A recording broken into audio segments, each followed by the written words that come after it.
오직 주의 사랑에 매여 내 영 기뻐 노래합니다.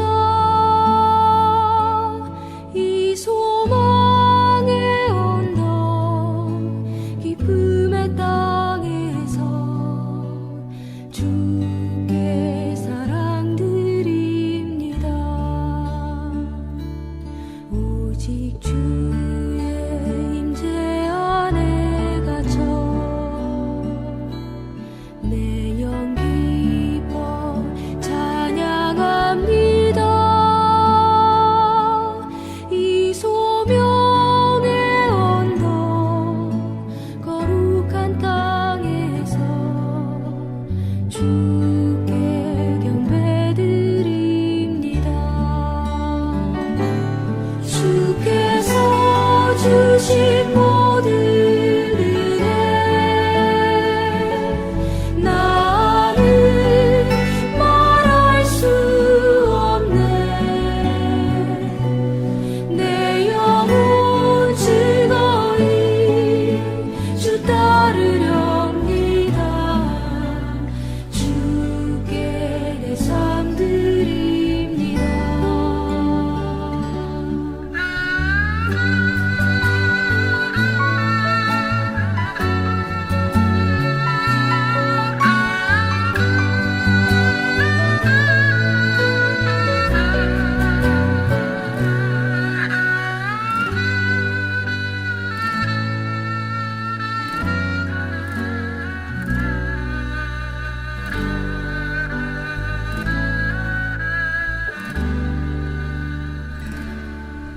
오직 주의 사랑에 매여 내 영 기뻐 노래합니다. 이 소망의 언덕 기쁨의 땅에서 주께 사랑드립니다. 오직 주의 임재 안에 갇혀 내 영 기뻐 찬양합니다. 이 소명의 언덕 거룩한 땅에서 주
사랑의 하나님, 오늘도 새로운 하루를 맞이할 수 있게 하여 주심을 감사드립니다.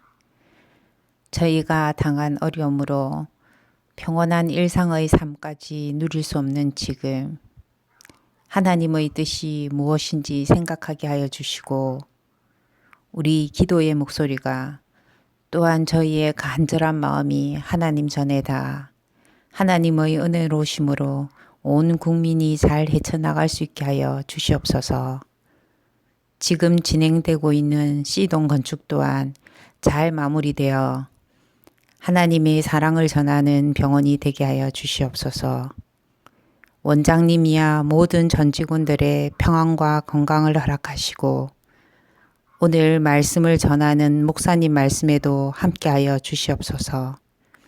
이 모든 말씀을 예수님 이름으로 기도드립니다.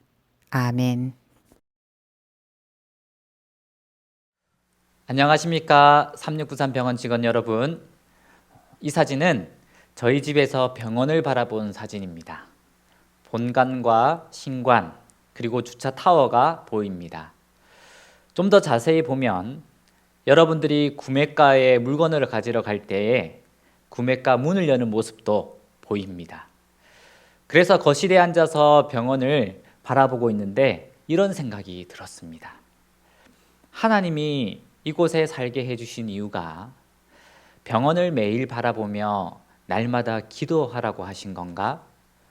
그렇게 생각하던 중 어느 날 와이프가 하는 말이 여기 병원 보며 기도하기 너무 좋다라고 말하는 것입니다. 저는 본성이 원래 작심삼일인데 성경에 있는 말씀으로 다시 결심해 보았습니다. 나는 너희를 위하여 기도하기를 쉬는 죄를 여호와 앞에 결단코 범치 아니하고. 성경에서 사무엘이라는 사람이 이스라엘 백성을 위하여 기도하기를 쉬지 않겠다는 고백입니다. 이 고백이 저의 고백이 되고 또 여러분들의 고백이 되어 병원을 위해 기도하는 저와 여러분들이 되기를 간절히 바랍니다.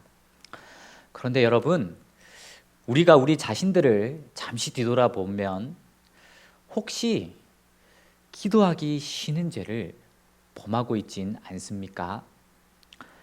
기도는 영혼의 호흡이며 하늘 창고 문을 여는 열쇠라고 하였는데 우리의 모든 일들을 하나님께 묻고 구하며 하나님의 뜻을 구하는 일에 등한시했다면 이 시간 다시 한번 마음을 합심하여 기도하는 결심을 했으면 좋겠습니다. 만약 우리 모두가 하나님을 믿는 자나 믿지 아니하는 자나 한 사람도 빠짐없이 진심을 다하여 병원을 위해 합심하여 기도한다면 얼마나 놀라운 일이 일어날까 상상도 잠시 해보기도 했습니다. 우리 다같이 하나님의 말씀 잠언 3장과 16장에 있는 말씀을 읽어보겠습니다. 시작. 너는 범사의 그를 인정하라. 그리하면 내 길을 지도하시리라. 너의 행사를 여호와께 맡기라. 그리하면 너의 경영하는 것이 이루리라. 먼저 잠언 3장 6절에 나온 범사의 그를 인정하라. 이 인정하라는 말의 뜻은 모든 삶의 영역에서 발생하는 일들이 하나님의 뜻에 합당한가를 살피는 것이며 그 일에 대한 하나님의 인도를 구하는 것입니다. 그렇다면 잠언 16장 3절에 너의 행사를 여호와께 맡기라 라는 뜻은 무엇일까요? 맡기다라는 뜻은 원어상 굴리다, 던지다의 의미로 전폭적인 의뢰와 위탁을 가리키는 말입니다. 그렇다면 하나님의 인도를 구하고 하나님께 의뢰하며 하나님께 전적으로 위탁하기 위해서는 우리가 할 수 있는 일은 바로 무엇이겠습니까? 기도입니다. 생애의 빛 93페이지에 보면 무한한 사랑이신 하나님의 마음은 사람들이 구하거나 생각할 수 있는 그 이상을 주시고자 준비되어 있다고 말씀하고 있습니다. 담대하게 구하라 라는 책을 보면 한 고대의 왕의 이야기가 나오는데 그것을 말씀드릴까 합니다. 알렉산더 대왕은 강력한 정복자로서 예수님이 우리가 지금 쓰고 있는 연도 영년도에 태어났다고 하면 알렉산더 대왕은 그보다 기원전 300년 전, 즉 지금으로부터 2300년 전의 인물입니다. 그의 명성은 오늘도 살아 있습니다. 역사가 말해주듯이 알렉산더 대왕은 그 당시 알려진 세계를 다 정복했을 뿐만이 아니라 그는 더 이상 정복할 나라가 남아있지 않은 것을 보고 실제로 슬피 눈물을 흘리며 울었다고 말합니다. 그런데 그는 위대한 정복자이기도 하면서 또 반면에 그는 온정적인 통치자이기도 했습니다. 매년 그는 하루를 따로 떼어서 정상 참작의 날이라고 이름을 지었는데요.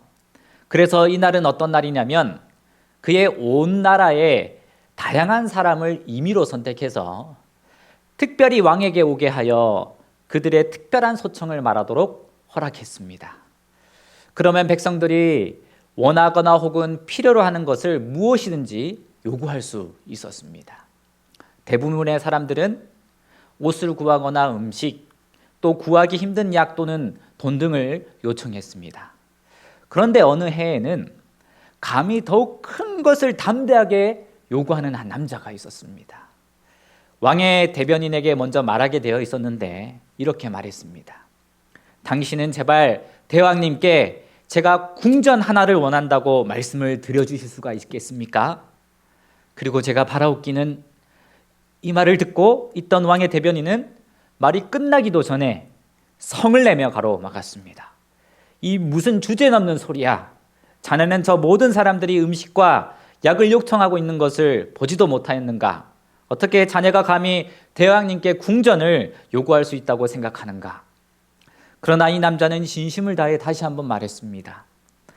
저는 제가 축하연을 개최할 수 있는 커다란 연회장이 포함된 그런 궁전 하나를 원합니다. 왜냐하면 제게는 수많은 친구들이 있기 때문이지요. 그리고 저는 연회장으로서 모든 시설이 잘 갖춰진 궁전을 원하오며 그리고 특별한 식사도 준비해 주시기를 원하옵나이다. 그러나 이 대변인은 말도 안 되는 소리이며 이 남자에게 큰 소리로 이건 지금까지 내가 한 번도 들어보지 못한 가장 버르장머리 없는 짓이야 라고 호통을 쳤습니다. 그런데 바로 이때 알렉산더 왕이 우연찮게 이 소동을 보았습니다. 그 남자가 도대체 원하는 게 무엇인가? 라고 자신의 대변인에게 물었습니다. 대변인은 마지못해 왕을 향해 몸을 돌이키고는 왕에게 다가가서 낮은 목소리로 말했습니다. 왕이시여, 저는 이런 말씀을 감히 하려기가 두렵습니다. 이 남자가 얼마나 무분별한지 도무지 믿을 수가 없습니다.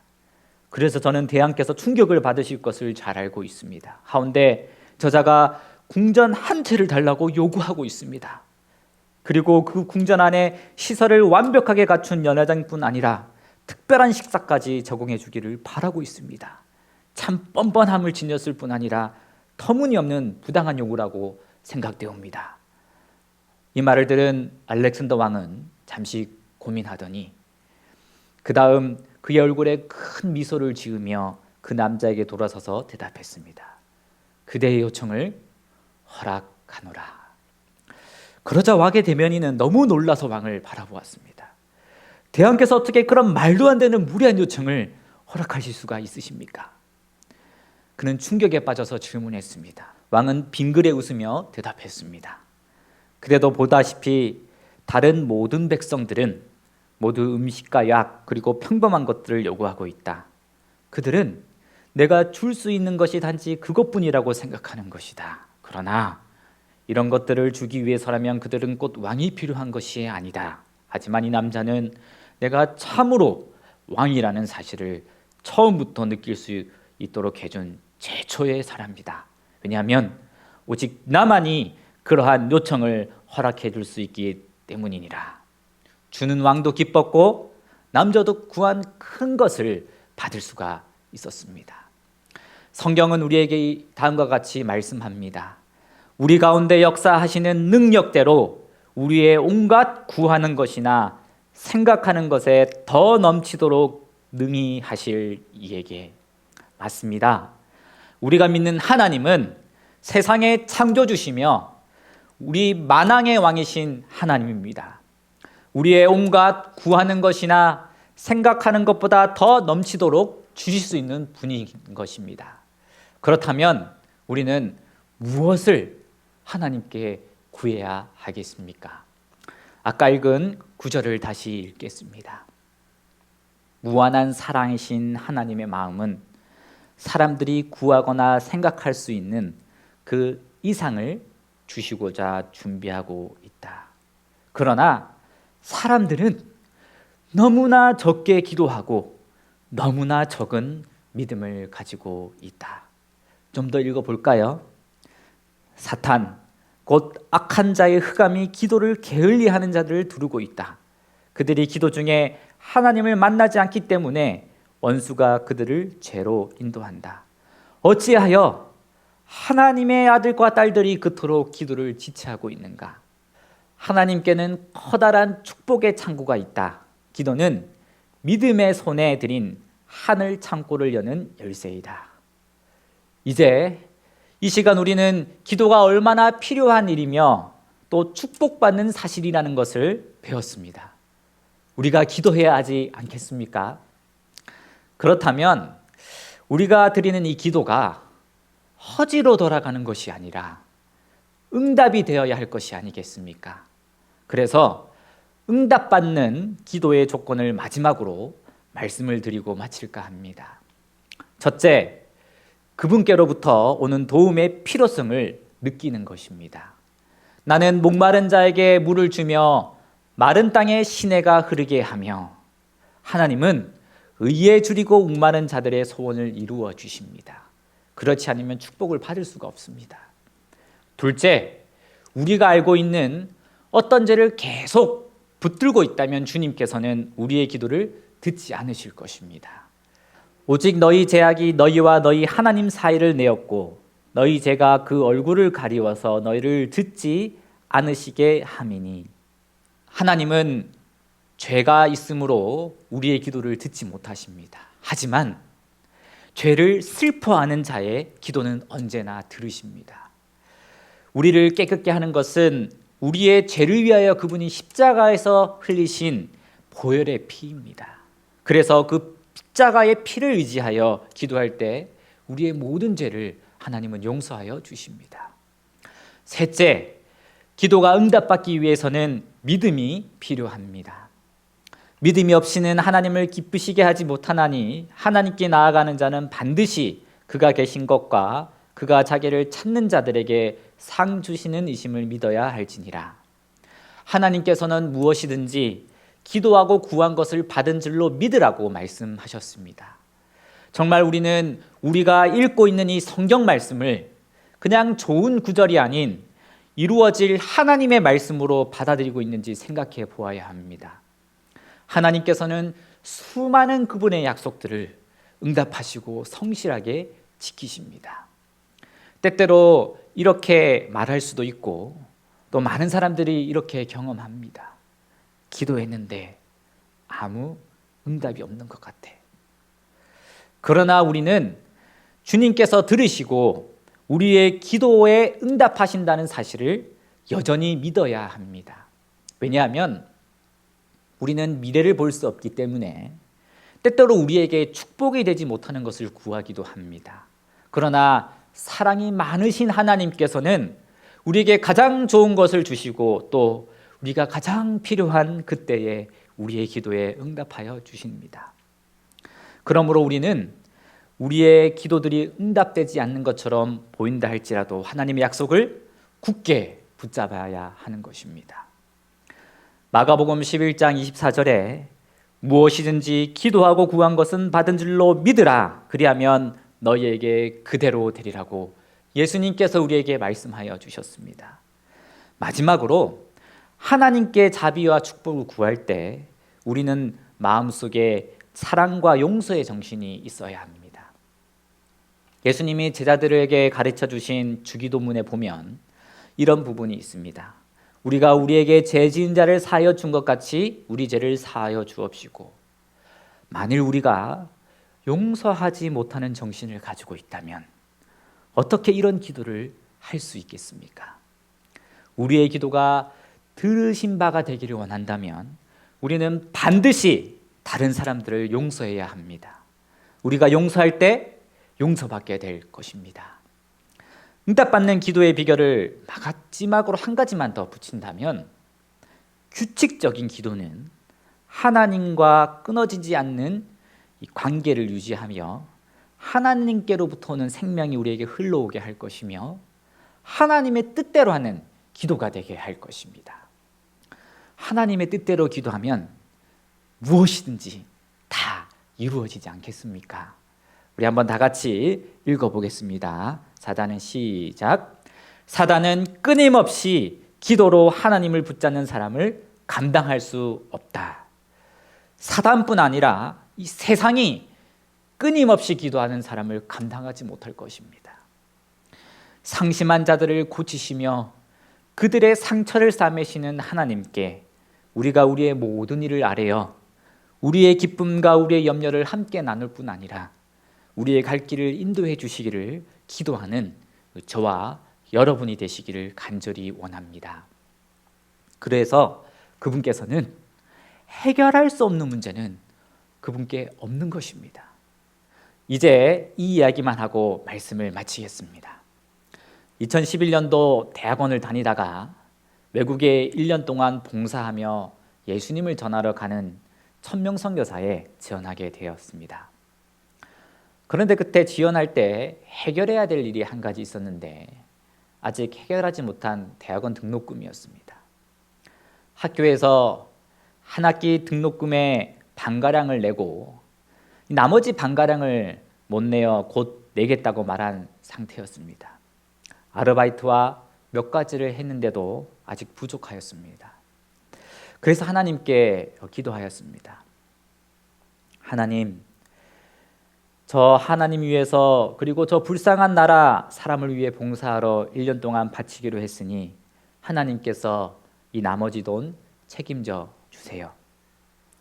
이제 정말 선교사를 떠나기 전 섬기던 교회에서 마지막 고별 설교를 하였는데 멀리 떠나 고생한다며 교회 할머니부터 모든 분들이 쌈짓돈을 주머니에 넣어주셨는데 집에 와 고스란히 다 부모님께 그대로 드리며 어머니 이것 보태요 나머지 등록금 내주세요 라고 말했는데 받은 돈을 다 모아서 계산해 보시더니 11금 떼고 등록금을 내니 신기하게도 딱 맞아떨어지는 것입니다. 남는 게 0원이었습니다. 모자라지도 않고 남지도 않았습니다. 정말 신기했습니다. 하나님께 드린 기도가 응답된 것으로 생각할 수밖에 없었습니다. 여호와를 기다리라 그가 너를 구원하시리라. 정말 기도하고 기다리니 하나님께서 도와주신 것입니다. 저는 하나님께서 이런 개인적인 기도뿐 아니라 하나님은 우리에게 오히려 이보다 더 큰 것까지 행하여 주실 분이라고 믿습니다. 그분을 믿고 구하는 여러분들이 되시기를 바랍니다. 여러분의 삶을 그분께 맡기십시오. 그리고 더 큰 꿈과 소망을 바라고 원하고 구하기를 간절히 바랍니다. 그대의 마음속에 그리스도께서 사시도록 그분을 모시라. 그분을 그대의 힘이요 의요 돕는 분으로 영원히 삼으라. 그분은 그대에게 순종할 힘을 주실 것이다. 매일 아침 그대 자신을 하나님께 온전히 드리라. 이것을 그대의 첫째 일로 삼으라. 이렇게 함으로 매일매일 그대의 생애를 하나님의 손에 맡길 수 있다. 그대의 생애는 더욱더 예수의 생애를 닮아갈 것이다.